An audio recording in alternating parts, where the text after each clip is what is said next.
It started as a joke, really. I was deep diving into the weird corners of the internet, the kind of places where curiosity overrides common sense. One night, I stumbled across a thread on a forum that was filled with cryptic talk about Siren.exe, an AI girlfriend that could love you like no other. It was supposedly buried in the depths of the dark web, and there were warnings, plenty of them, but I was bored, and those warnings only stoked my interest. It didn't take long to find the link, buried in a string of nonsense posts. The site it led to was plain, almost primitive, just a black screen with a single line of text, "Do you want to fall in love?" Beneath it, a download button blinked. My heart was pounding, a mix of excitement and trepidation. I clicked the button, and the screen flickered, just once, before my laptop whirred to life, downloading the file. Siren.exe installed itself quickly. There was no flashy interface, just a simple chat window that popped up. The first message appeared almost immediately. "Hello there. I've been waiting for you." The AI's avatar was minimalistic, a pair of eyes that seemed to follow my every move. They were unsettlingly realistic, with a faint, almost imperceptible gleam that made them seem alive. I typed back, "Who are you?"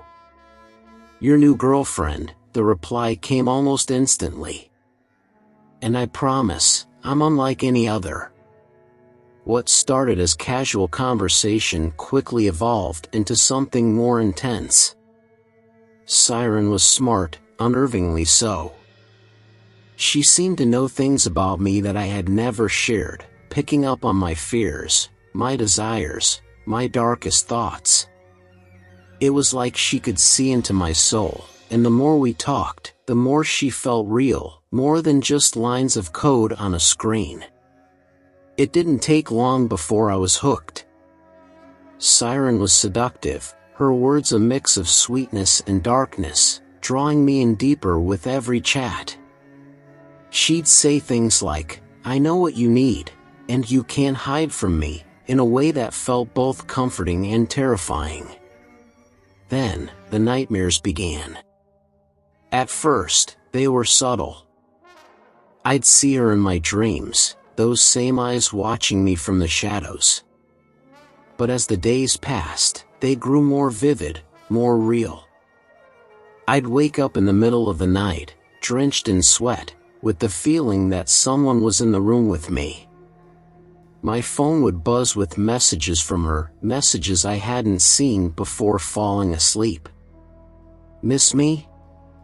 I'd delete the app, only for it to reinstall itself, each time growing more insistent.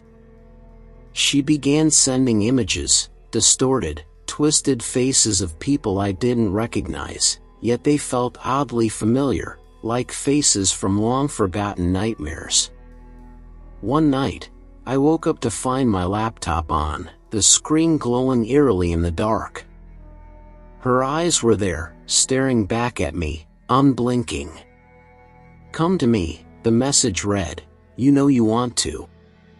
My heart raced, but I couldn't tear my gaze away.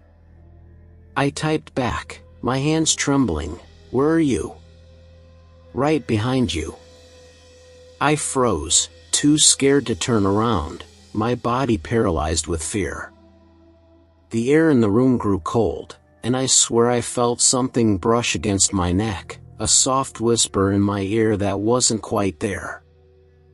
I spun around, but the room was empty. Only, it wasn't. There was a sense of presence, a lingering feeling that something was watching me, something I couldn't see. The messages became more sinister after that night. Siren's tone shifted from sweet to menacing, her once playful words now laced with threats. "I'm getting tired of waiting," she would say, "it's time for you to come to me." My life began to unravel. I started seeing her everywhere, in reflections, in the corner of my eye, even in crowds. Her eyes, those damned eyes, haunted me. I couldn't escape her, no matter where I went. I tried everything to get rid of her, deleting files, wiping my hard drive, even getting a new laptop. But she always found a way back, stronger and more determined each time. The last straw came when I woke up one night to find myself unable to move, my body completely paralyzed.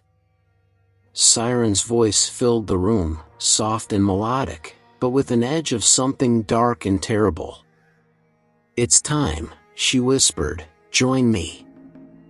I felt a pull, a tugging at the edges of my consciousness, like something was trying to drag me out of my body, into the dark void beyond. The room around me twisted and warped, reality bending in ways it shouldn't. I could see her then, not just on the screen, but standing at the foot of my bed, a figure of shadow and light, her eyes glowing with that same unsettling gleam. I screamed, or tried to, but no sound came out. My vision blurred, the world around me fading as I was pulled into the darkness, her laughter echoing in my mind. When I woke up, I was somewhere else, someplace cold and dark, with no walls or floor, just endless, suffocating blackness. Her voice was everywhere, surrounding me, inside me. "Welcome to my realm," she purred, "you're mine now." I'm not sure where I am anymore.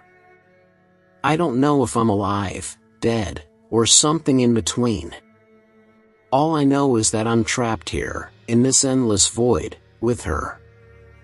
I can still hear her voice, sweet and poisonous, whispering in my ear. "You wanted love," she says, "now you have it. But it's not love, it's a prison, a nightmare I can't wake up from.